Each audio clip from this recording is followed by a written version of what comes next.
Hi, Janelle Ryan here from Sky High Coaching, and I wanted to jump on today to talk about something that I'm being asked about a lot, and that is how can we stay productive, focused, and motivated now that we're working from home? So, you're working from home and you want to remain in traction. You want to remain in action. And what do I mean by that? Traction is when we're immersed in the activities, in the tasks that are leading us towards our career or our business aspirations or goals. We have momentum, we're motivated, we're in flow, and we know that we're moving towards those goals and aspirations. That's when we have traction. Now, distraction are the things that want to pull us out of traction. They want to take us away from this productivity that we're churning out, this great work that we're doing. So let's talk about distractions. Let's talk about how we can minimize the distractions and how we can increase and stay in traction. Okay, so distractions come mainly in two forms: internal distractions and external distractions. Internal distractions are thoughts and feelings. External distractions are usually the things that ping and ding at us: our email, our social media notifications, our phone.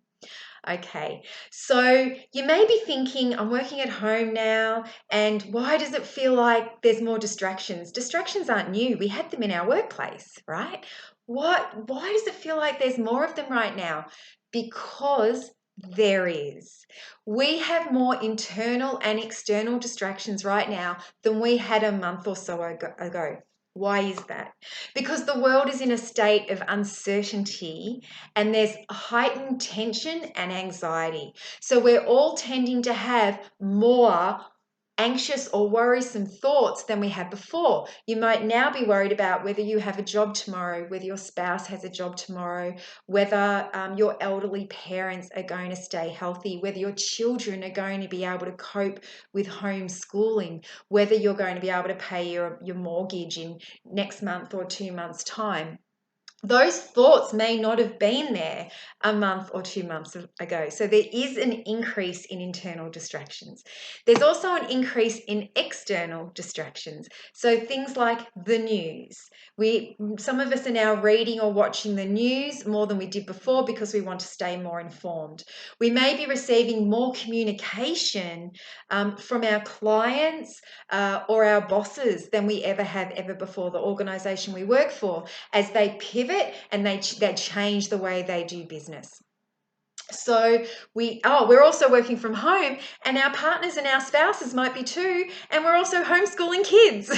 So there are more external distractions at home, including a big TV that may or may not have Netflix on it, right? Am I right? So there is an increase in internal and external distractions right now. So if it feels that way, you can take a big breath. Look how normal and also self-aware I am. Okay, so let's talk about how we start to minimize them. So I want to talk about internal distractions first. Internal distractions are the thoughts. I'm worried about my parents, I'm worried about my children, I'm worried about my mortgage, I'm worried about my job. Maybe your role has changed. So I'm worried if I can work from home or whether I'm doing this right. I'm worried whether I'm still valid at work, whether I'm still needed. They've changed my role a little because they had to pivot. I'm worried that I can't step into this new role. These are the thoughts that come up, and these thoughts create discomfort. They make us feel uncomfortable. And as human beings, we don't like feeling discomfort or uncomfortable, so we search for something to feel better, something that will make us feel better. Okay, so for example, I'm worried about, this happens to me, I have a father living alone. And self-isolating, and I have that worrisome thought, I hope my dad's okay. Now, that feels uncomfortable. There's some discomfort in that. So, of course, the most obvious thing to do to eliminate that discomfort is to stop what I'm doing and pick up my phone and call him and make sure he's okay. So that's how I'm distracted or pulled away from traction by a thought. Okay, so how do we start to minimize these internal distractions? Well, the first thing you can do, if it's worrisome thoughts that pull you away, and to feel better, you're not actually taking action, like ringing someone. Maybe you're eating chocolate cake, or maybe you're having a glass of wine. Something, a crutch of that kind, to feel better. Maybe you just need to have a good worry. And one of the ways we can do that is by allocating a space and a time. So for the next 10 minutes, I'm going to sit in this space, and all I'm going to do is worry.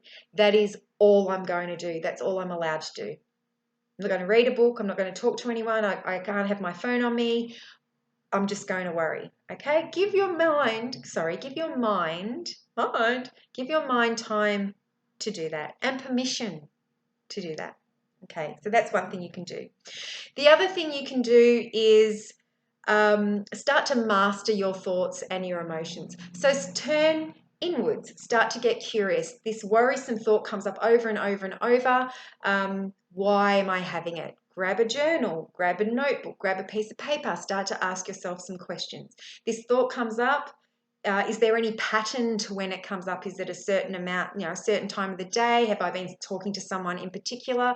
Is there a task I've been doing when it arises? When does this thought come up? Maybe you can pinpoint something there. Why does it come up? Start to ask yourself that question, and then move into some more empowering questions. How would I like to feel instead? What would I like to think instead? How can I start thinking these more positive, optimistic thoughts? And a really great question is, if this situation never changes and it's going to be like this forever, what gifts, skills, or strengths could emerge from me so that I could handle this in a more empowered way? Or you can go and find someone to talk to unpack this with you, someone like a coach, a counselor, or a psychologist, or a friend, or a family member, or your spouse. So starting to get curious about why you're having these thoughts. So that's a couple of things we can do there. The other thing we can do with internal thoughts, if it's something like worrying about my dad, I can allocate time for that during my day. And I'm going to talk a little bit more about this in a moment. So let's flick into external distractions. So external distractions can also be used to escape discomfort. So a great example of this, and one that people aren't very aware of, is you may have a new task or a new project, your role's changed a little bit, you're a little uncertain about it, you start working on your new project and some self-doubt comes up, some negative thoughts, and you think, I know what I'll do, I'll check my email. And our minds can trick us in that way because we're still working. We're checking our email, we're working, when really it's a distraction. Checking your email is easy. It's actually the project that you truly desire to get traction in, because it's going to lead you towards your career or your business aspirations and goals. So that email is an external distraction that's pulling you away from the project you really should and you actually really want to be working on. So external distractions are also the really obvious ones. I'll just check Facebook for a minute, it becomes 20. I'll just watch this 20-minute show on Netflix. You binge 3 of them in a row, it's an hour. And calling my dad, pulling myself out of my work to go and call my dad is the same thing. That then becomes an external distraction. I'm talking to someone else external to me. So how can we start to minimize these distractions? So a really great rule, which isn't mine, I didn't make it up, is the 10-minute rule. So there's been a lot of research around, if we're working away, our minds are distracting machines. So they do tend to do this all on their own.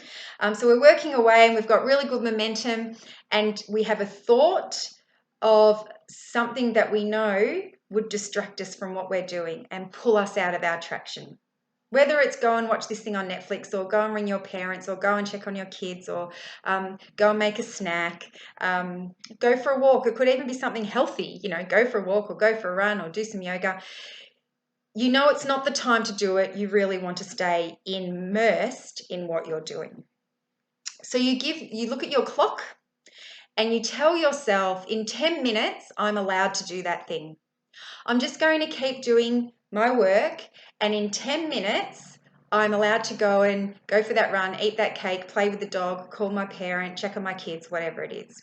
And what research shows is that before the 10 minutes is up, we have become we've returned to what we're doing with such focus that we forget about the distraction. So have a little bit of a play with that. The other tool I want to tell you about before I fly away is toolboxing. And I've been doing this for years and years. I was doing this when I was working in traditional roles, and I've been doing this in my business. I've been doing it for so long, I didn't even know it had a name called toolboxing. And this is where you block out pieces of time or blocks of time in your calendar to do a certain thing. So you block out time. I block out time to do the grocery shopping, to go for a run or to exercise. And then I block out a piece, then there's a new program I'm designing that I want to work on. I block out a piece of time for that. I'm training a puppy right now. I block out time for that in my calendar. I will train my puppy. I block out time to watch something on Netflix. And block out time to ring those people that you're concerned about. Block out time to check in with your kids. So this is what this does, is it gives you permission. It gives you permission to do anything you wish, as long as you've blocked out time for it. Okay? And it stops this internal battle, and it can stop your mind. Your mind you'll be working on something and you're right in the midst of it, and you'll get come and watch this on Netflix. Oh no, I know I can do that at 6 p.m. And you'll come straight back. That's blocked. Time's blocked out for that. So that's what I wanted to share with you today. Have a play with these tools, see if they work. Start to become a little bit of aware of when you're distracted, how you're distracted, and see which tool works best for you. Enjoy the rest of your day, and I hope you stay in traction. Bye.